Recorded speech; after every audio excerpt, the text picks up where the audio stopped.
The trial of Obafemi Awolowo, coup, conspiracy, or political vendetta.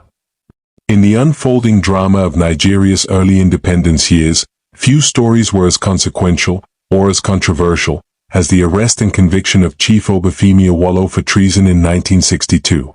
It was a moment that shook the foundations of Nigeria's young democracy. A revered statesman, nationalist, philosopher, and former premier of the Western region, Awolowo was accused of plotting a violent overthrow of the Nigerian government. The charge: conspiracy to commit treason. The punishment: years behind bars. But was it a genuine coup plot, or the calculated destruction of a political giant?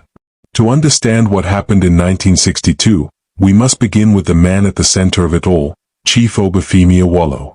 Born in 1909 in Iken, Western Nigeria, Awolowo rose from modest beginnings to become one of the foremost architects of modern Nigeria. A lawyer, journalist, and political theorist, he founded the Action Group, AG, in 1951 and was instrumental in bringing educational reforms and development to the Western region when he served as its first premier.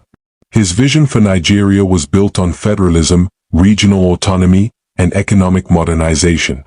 But Awolowo was not just a regional leader, he was a man with national ambition. That ambition, however, put him on a collision course with other powerful figures, particularly the Northern-dominated Northern People's Congress, NPC, which held federal power after independence in 1960 under Prime Minister Abubakar Tafawa Balewa. The ideological rift between the NPC and AG was sharp.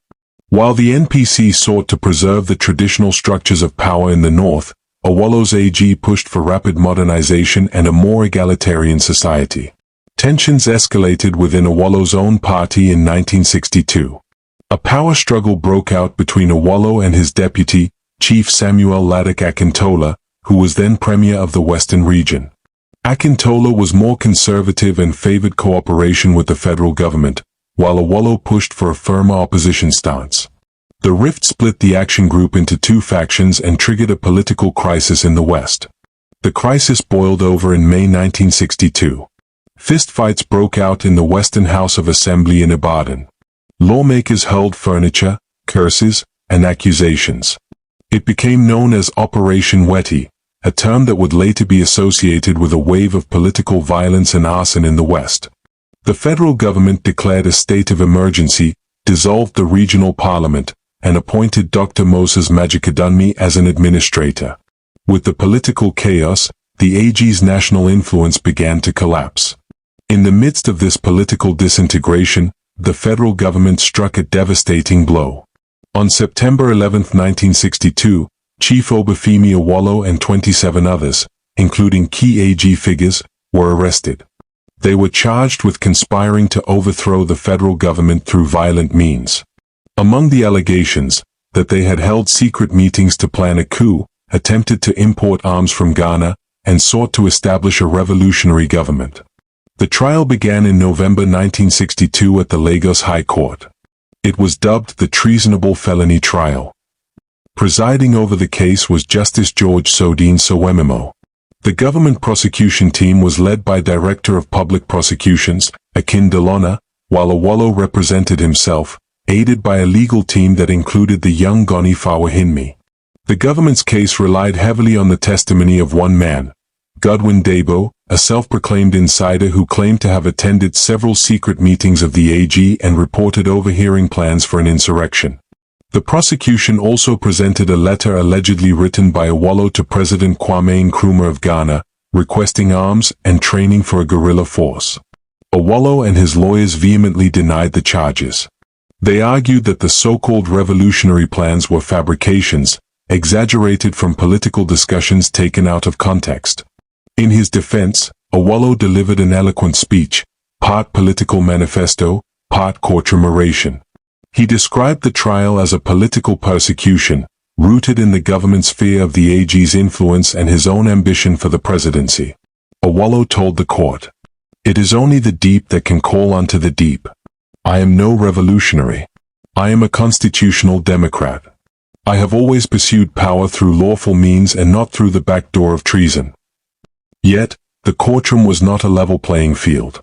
The federal government controlled the press, the judiciary was under pressure, and the political climate was poisoned with ethnic suspicion and fear. Nigeria was no longer the hopeful federation of 1960. It was a country spiraling into partisan warfare. On September 11, 1963, the judgment was delivered. Justice Awolowo found Awolowo guilty of treasonable felony and sentenced him to 10 years in prison. In his verdict, the judge remarked, "It is sad that I, who have to pass this sentence, am doing so to a man I respect. But my duty is to uphold the law." Awolowo was taken to Calabar prison, far away from his base in the west. He would remain there for the next 3 years, his political career suspended, his influence diminished, but his legend growing. The reactions were swift and polarizing. Supporters of the federal government hailed the conviction as a triumph of law and order. Many Northerners saw it as the neutralization of a threat to national unity. But in the West and among progressives across the country, the sentence was seen as a political lynching, a deliberate move to sideline the most articulate voice of the opposition. So, was it really a coup plot? Historians remain divided. Some argue that Awolowo's political machinery may have entertained desperate measures in the face of mounting repression. They point to circumstantial evidence, like trips to Ghana and coded correspondence. Others believe the entire case was fabricated, a classic case of lawfare, using legal institutions to destroy political enemies. One thing is clear, Awolowo had no military connections, no known ties to officers, and no history of violent activism. His ideology was deeply rooted in constitutionalism and parliamentary politics. Even his fiercest critics acknowledged his intellect, discipline, and belief in nonviolence. In fact, when the first military coup actually happened in January 1966, Awolowo was in prison, powerless and uninvolved. Interestingly, after the coup that overthrew the First Republic, the new military leader General Yakubu Gowon recognized Awolowo's talent and national stature. In 1966, Gowon released him from prison and appointed him as Federal Commissioner for Finance and Vice Chairman of the Federal Executive Council, effectively, deputy head of government during the Biafran War. From political prisoner to national savior, Awolowo's return was a vindication. Under Gowon, he helped steer Nigeria through one of its darkest hours with economic wisdom and political restraint. And yet, the scars of 1962 remained. To this day, many Yoruba nationalists believe that Awolowo was deliberately crushed by a northern-led federal conspiracy.